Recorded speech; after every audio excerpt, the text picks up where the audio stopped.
ধীরে ধীরে আমিও বাড়ির লক্ষ্মী বউ হয়ে যাচ্ছি। সংসার জীবনটাকে মানিয়ে নেওয়ার চেষ্টা করছি। আসসালামু আলাইকুম সবাইকে। সবাই কেমন আছেন? আশা করি সবাই অনেক ভালো আছেন। আলহামদুলিল্লাহ আমরা অনেক ভালো আছি। আপনারা কালকে আমার ভিডিওতে দেখেছেন আমার নানীরা কালকে আমার বাড়িতে বেড়াতে এসেছে আর আজকে তারা চলে যাবে।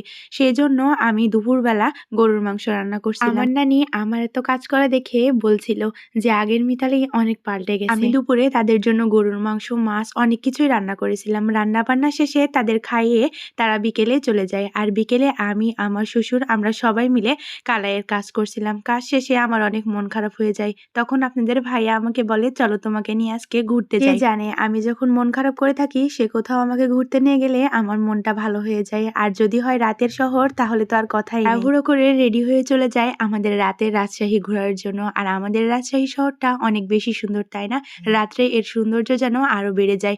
আমরা সেখানে গিয়ে পুরি খাচ্ছিলাম, ডাল পুরি। আমার আবার